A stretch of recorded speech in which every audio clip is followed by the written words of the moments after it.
Good morning to all of you and those of you watching on YouTube as well. This morning I want to talk to you, and it's something that God laid on my heart this past week. It's very, very important, and that is our attitude. And the title of this message is, What's Your Attitude? What's your attitude? And our scripture reading, Numbers 14, verse 20 to 24. And I'm going to read out of the New Living Translation. Alright. Then the Lord said, I will pardon them as you have requested. God Almighty talking to Moses regarding the Israelites in the desert. But as surely as I live, and as surely as the earth is filled with the Lord's glory, not one of these people will ever enter the land. They have all seen my glorious presence, and the miraculous signs I performed both in Egypt and in the wilderness. But again and again, they have tested me by refusing to listen to my voice. They will never ever see the land I swore to give their ancestors. None of those who have treated me with contempt will ever see it. But, say with me, but my servant Caleb has a different attitude. Say with me, attitude. Than the others have. He has remained loyal to me, so I will bring him into the land he explored. His descendants will possess their full share of the land. Our text verse, Numbers 14 verse 24, and I'm going to read out of the Amplified. But my servant Caleb, because he has a different spirit and has followed me fully, I will bring him into the land into which he went, and his descendants shall possess it. So according to the Merriam-Webster dictionary, the Bible dictionary, the word attitude means an internal position or feeling with regard to something else. An internal position or feeling in regards with something else. Other words often used as synonyms are disposition, feeling, mood, opinion, sentiment, temper, tone, perspective, frame of mind, outlook, view, or moral. Now, airplane pilots often use attitude to describe their horizontal relationship with the runway, and then they land. If their attitude isn't aligned properly, the plane will make contact with the ground at the wrong angle, and it will cause them to crash. In essence, your attitude is your inward disposition towards other things. If you want to explain it in simple terms, such as people or circumstances.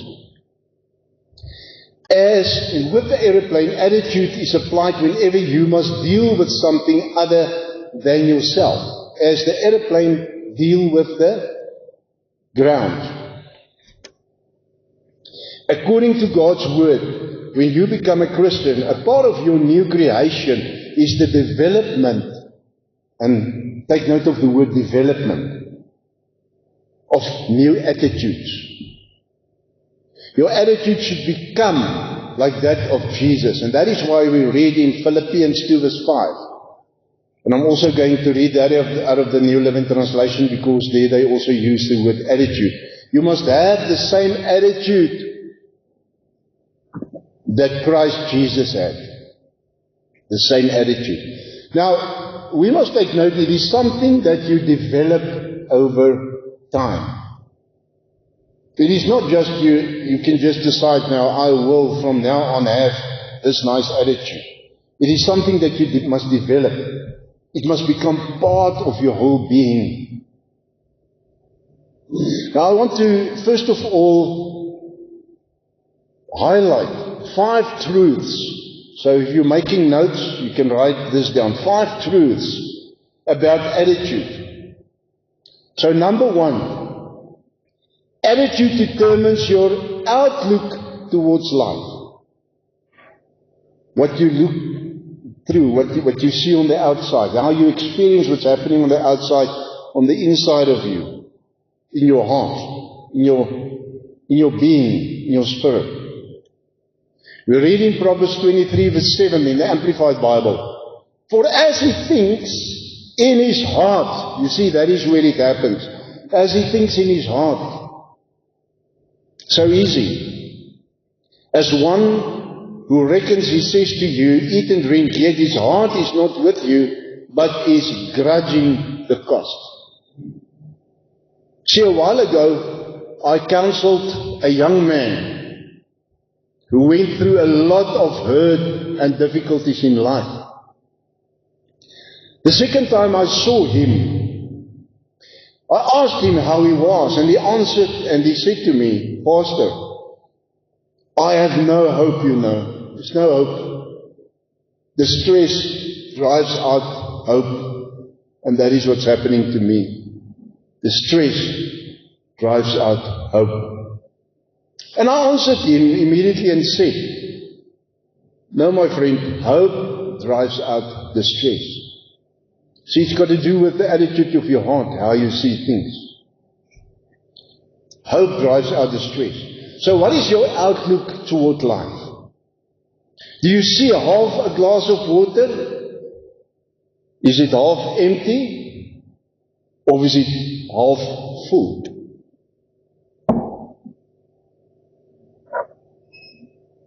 How do you see it? How do you look at it? And some people will not even see the water in the glass. They'll tell you there's nothing. So attitude determines your outlook toward life.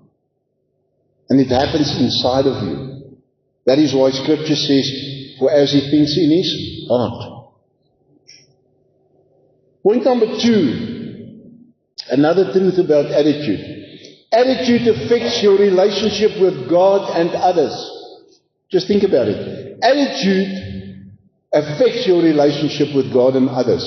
We read in Philippians 2 verse 5 in the Amplified, and we just looked at it in the New Living Translation, but let me read it to you in the Amplified. Have the same attitude in yourselves which was in Christ Jesus. Look to him as your example in selfless humility.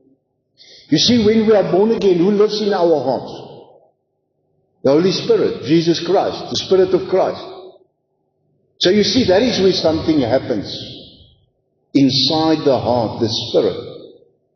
And that is the only way, if we really trust the Holy Spirit, it's the only way to develop a godly attitude. That is why we must have the same attitude as Christ. He's our example.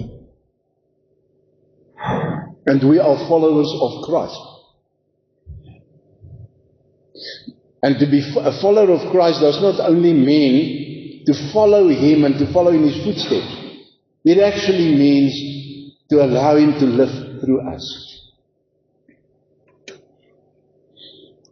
We read in 1 Corinthians 15 verse 33 in the New International Version. Do not be misled. Bad company corrupts good character. You see, if you connect to the wrong people, and you allow them, and when you fellowship with them, and you allow them to influence you, you will not have a good attitude. Bad company corrupts good character. Not me saying it, it's the Word of God.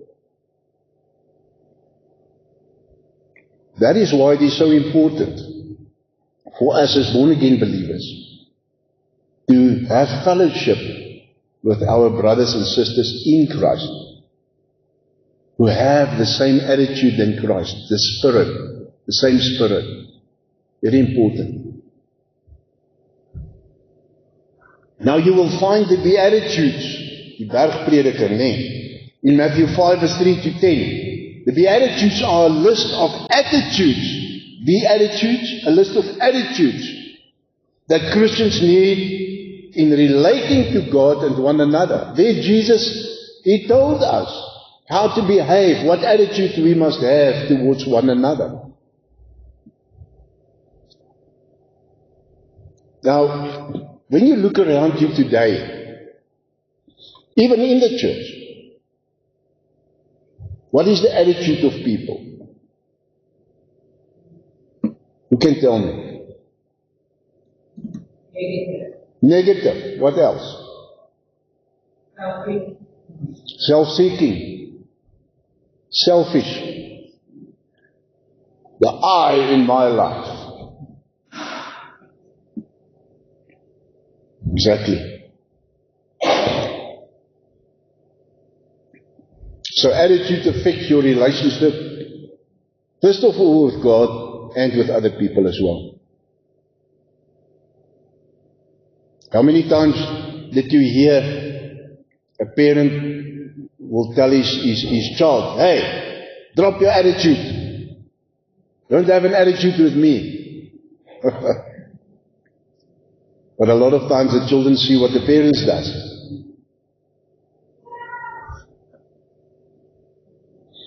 Now, another truth about attitude, point number 3. Attitude often makes the difference between success and failure. Listen to me. Attitude often makes the difference between success and failure. Did you ever think about that? Attitude is the foundation and support of everything that we do. A key element in the process of controlling your destiny and achieving success in your personal and professional life. Not only your professional life, your personal life as well. Because charity begins at home. How do you treat your wife, your husband, your child, your parent? If you're not successful in your marriage, in your life, at home, you will not be successful anywhere else. In fact, the most valuable asset you can possess is a positive attitude toward your life, your wife, your husband, your child, and everything else, and anybody else, everybody else around you. The attitude you carry around makes an incredible difference in your life and the lives of others. And that is when God and the Holy Spirit will flow through you. Who of you remember what was the actual sin that the devil, or that brought the devil to a fall? Pride. Can you see his attitude? Pride. And that is why God loves a humble spirit. See, when you are full of yourself and you've got that kind of attitude, there's place for nothing and nobody else in your life, not even for God. The attitude that you carry around makes an incredible difference in your life. It can be a powerful tool for positive action. Or it can be a poison that cripples your ability to fulfill your potential. Your attitude dictates whether you are living life or life is living you. Attitude determines whether you are on the way or in the way. You know, at one stage, well, let me first start, before I say this, in saying the following. You know, the Bible talks about the fruit of the Spirit, and it talks about the gifts of the Spirit. And if I say Spirit, I'm talking about the Holy Spirit. It is the gifts of the Holy Spirit, and is the fruit of the Holy Spirit. So at one stage, you know, when I was still in the police, before I became a pastor, it was around about 1997, 98. You know, I attended a service, and in the church there was revival. And the gifts of the Holy Spirit operated in a tremendous way. The power of the Holy Spirit. People were healed, blind people, their eyes were opened, deaf people, their ears were opened, and all that kind of stuff. And it was so awesome. Revival. And the senior pastor was anointed. And the gifts of the Spirit flowed through him. And then, after the service, a lot of people were flocking around the senior pastor. They wanted to talk to him. And I was standing there as well, about 50 people. And one of the people asked him a question. And he was very rude. His answer was very rude. And immediately, about 80% of those people just turned around and walked away. You see, the gifts of the Spirit operated through him. But at that stage, he did not allow the fruit of the Spirit. So remember, attitude can make or break. It's got to do with being humble. Got to do with your character.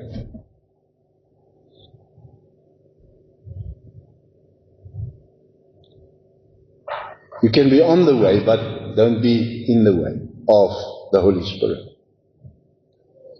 So the fourth point, attitude at the beginning of something will surely affect its success.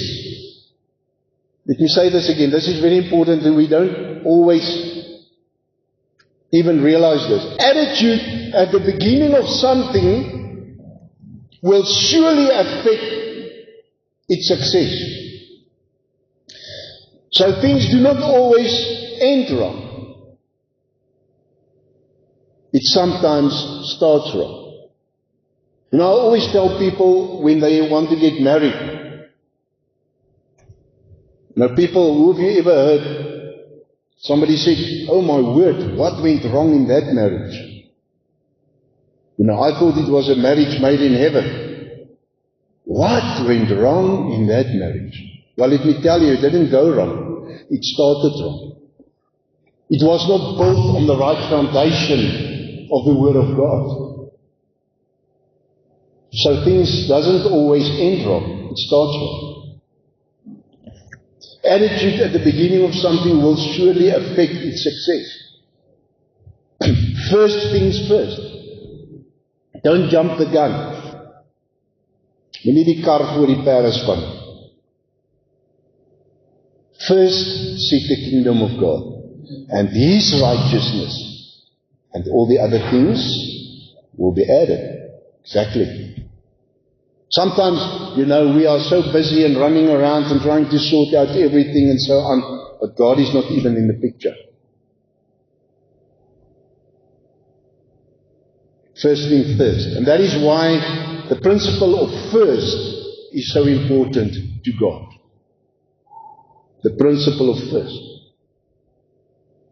We read in Proverbs 3 verse 9 in the Message. Honor God with everything you own. Give Him the first and the best.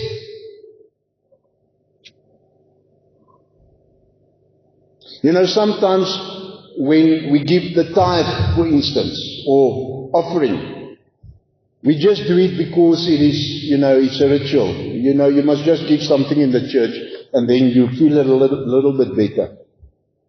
But it should not be like that. That has got a lot to do with our attitude.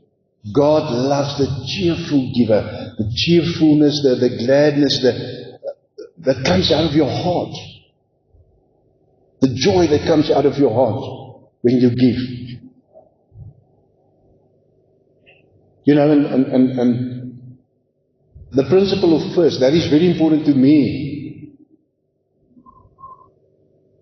If somebody blessed me with 10 rand, before I do anything with that 10 rand, I will take out 1 rand because that is the first of your income. Honor God with the first and the best. The principle of first. Attitude at the beginning of something will supply and affect the rest. And that is also the principle of first fruit. When you understand the principle of first fruit, and it's got to do with God's financial system. You know, I'm talking about finances now, because we understand that. That's got to do with God's financial system. First fruit, the principle of first. That is very important to God. So the fifth point, attitude can turn your bad times into blessings. Attitude can turn your bad times into blessings. We read in Romans 8 verse 28 in the New King James Version. And we know that all things will work together for good for those who love God. Do you love God?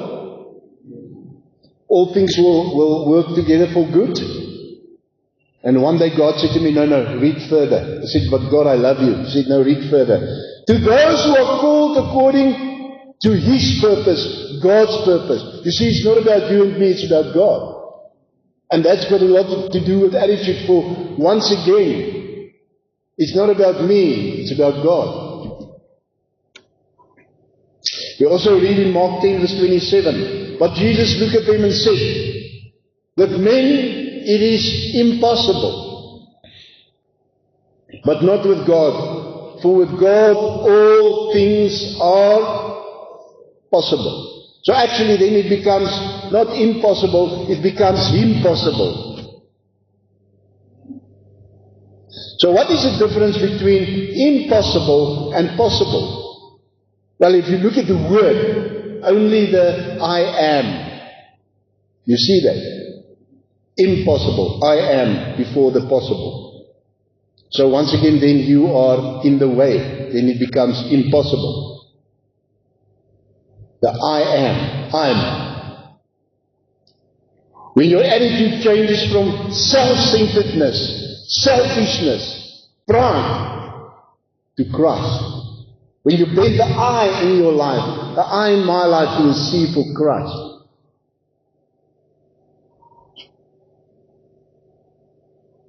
Then I am selfless. And then it becomes possible.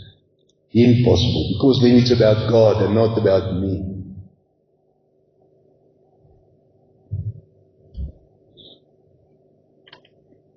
The only time that me becomes we is when you turn it around the M, and then it becomes a W.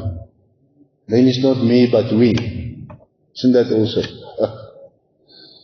Get rid of selfishness. Change your attitude and watch your attitude. Alright, I'll quickly want to touch on 8 truths about developing a godly attitude, because it does not help if I mention these things to you. I want to help you to develop a godly attitude. I want to help all of us, including myself, to develop a godly attitude. So, 8 points, or 8 truths about developing a godly attitude. How must I develop a godly attitude? Well, it's easy. Just have the right attitude. Not always that easy, is it?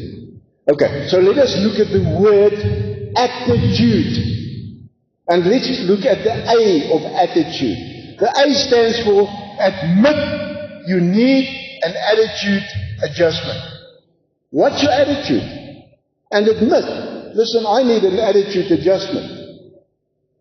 That is the A of attitude. So we read in Romans 12 verse 3 in the Amplified.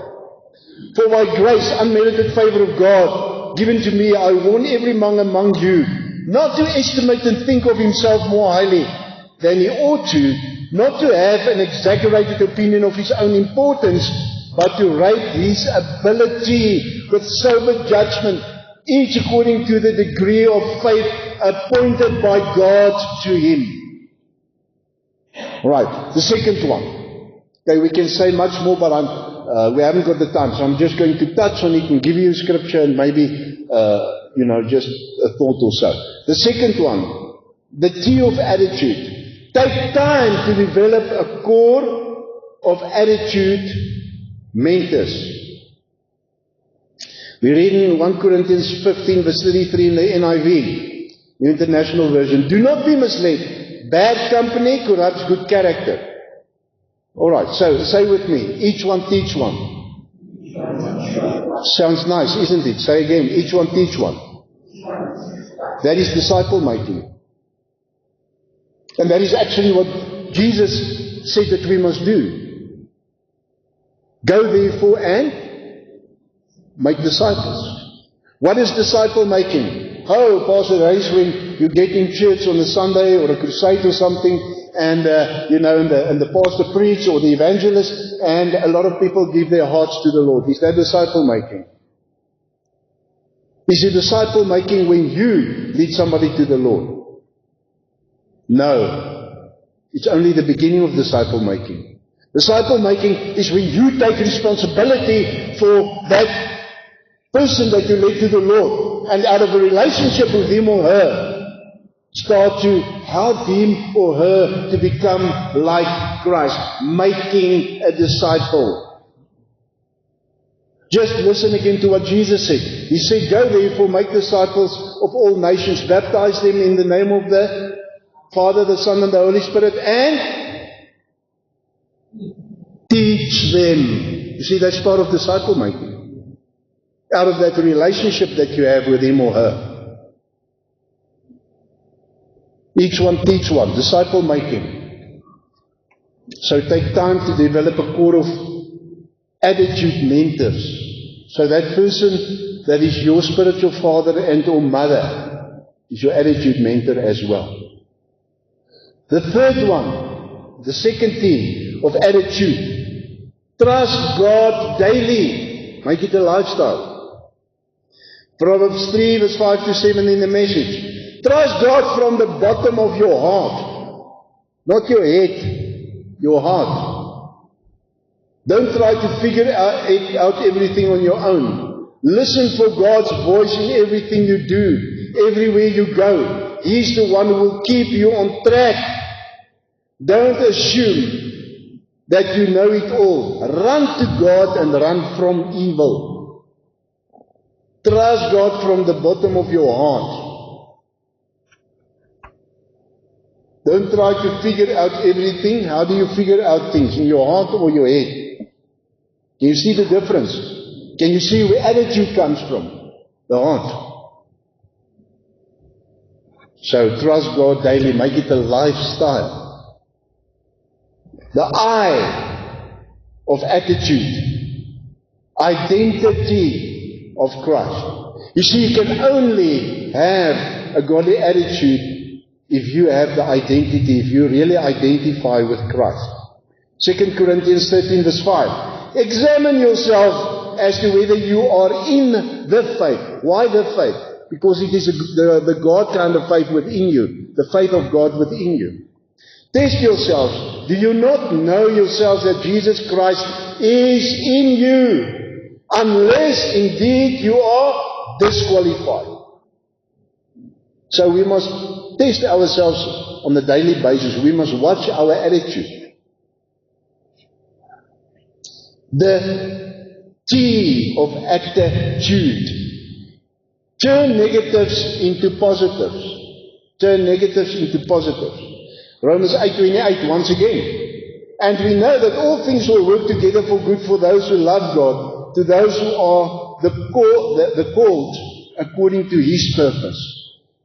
Alright, so we must really have the mind of Christ and the attitude of Christ regarding everything in our life. You know? So how do you turn negatives into positives? You know, the time that I was in the police, I attended a lot of courses. And some of those courses, you know, were so boring. But I went to each and every course with the best attitude that I could. And I always said, listen, I'm going to do this course. Because, you know, I just felt like I don't want to do this. But I said, I made a choice and I said, I'm going to do this course. And if there's only one thing that I didn't know, it means something to me. And I did all the courses with that attitude. And in most of those courses, I did very well. Not because I'm so good, but because of my humble attitude. That was important to me always when I had to do a course. That's just one example, turning negatives into positives. There's always something to be thankful for. Oh, they broke into my house. But praise God, they didn't harm us or kill us. Always something to be thankful for. Number 6, the you in attitude. Understand, you will have temporary setbacks. You must know that things will go wrong. You will go through certain seasons in your life. You will have attacks from the devil. But that is not supposed to change your attitude. Romans 7 verse 15 in the New Living Translation. I don't really understand myself, for I want to do what is right, but I don't do it. Instead, I do what I hate.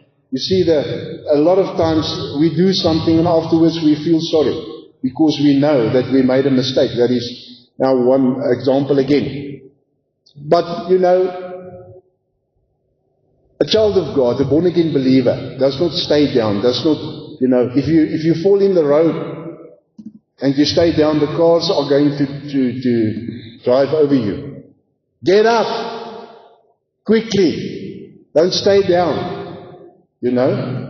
Understand that you will have setbacks, but get up. Don't quit. God is in control. Number 7, the D of attitude. Do things for the right reasons. God always looks at the attitude of the heart. Do things for the right reasons. We read in Philippians 2 verse 3 in the Amplified. Do nothing from selfishness or empty conceit, through factional motives or strife, but with an attitude of humility, being neither arrogant nor self-righteous. Regard others as more important than yourself. God always looks at the attitude, the motive of the heart. There you have it in Scripture. Don't try to be spiteful. Don't try to operate out of strife. The spirit of strife opens the door to all evil practices. Don't complain afterwards. Change your attitude. Have the attitude of Christ. God always looks at the attitude, the motive of the heart that moves you to do something. Now the last one, number 8, the E of attitude. Establish an attitude plan. You see, you must do something. You must start today. And then you will have a total different attitude in a week's time, in a month's time. In a year's time, you will be totally a different person. You will have the attitude of Christ. But if you don't start today, and if you don't establish an attitude plan, nothing in your life will change. As an actual fact, it might just get more and more, it will get worse. Establish an attitude plan. 4 points. Number 1, pray for and apply a godly attitude. Number 2, affirm others every day. Make it a way of living. Affirm somebody. Your wife. Start with your wife, your children, your parents, people that you work with, your brothers and sisters in church. Affirm them. Don't always focus on the one negative thing. Something goes wrong once a year. It's a big thing. Oh, see what you did now. I told you. 10 years now, I told you you're going to do this and now you did it. One thing in a whole year, but all the positive and the good things, that's nothing. Affirm somebody every day because it will help you to change your attitude. Number 3, help someone every day. Help. The helper, the Holy Spirit is within you. So just help somebody. every day. It will help you to change your attitude. Read and look at something positive every day. Oh, that's a big one. Breaking news. Oh, 10 people were murdered and this and that and so, and oh, man. Read and look at something positive every day. It will help you to change your attitude. The 4 points that I want to mention. In conclusion, if you go to work or to school maybe in the morning with a bad attitude, then you generally will have a bad attitude all day and you will have a bad day. Did you realize that? But if you go to work or to school with a good attitude, full of joy, then you will have a good day. Normally it works like that. You see, ask God to change you from the inside out. God is more concerned of what is happening within us than what is happening around us. We cannot always control what happens around us, but we can control what happens within us. God gave us that ability. It's not always easy, but with the Holy Spirit within us, it is more than possible. It's impossible.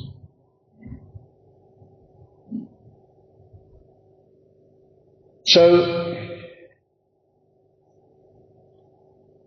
when the desire to change the attitude happens within us, our thinking will change, our outlook will change, and God will change us from the inside out. So, when we pray daily for God to have a good attitude and to help us with that, God changes our thinking and our outlook. He will help us. The Holy Spirit is your helper.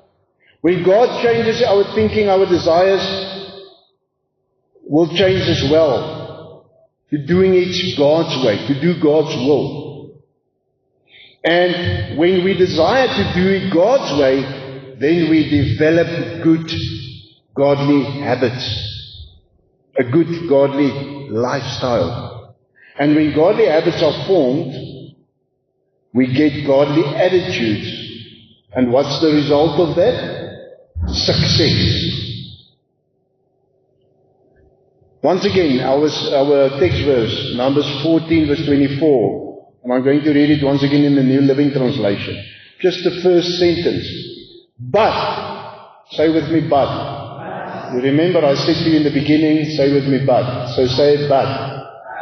My servant Caleb has a different attitude than the others have. Can you see? That is how God sees the attitude of the heart. He looks at the attitude, the motive of the heart. Always. Praise God for that. You see, you cannot possess your promised land with the wrong, ungodly attitude. You cannot possess your promised land. And let me just ask what I asked in this one group, just to leave you with something that came up in my spirit there. Can you stand in faith with the ungodly attitude? The 10 spies couldn't. Joshua and Caleb did, because they had a godly attitude.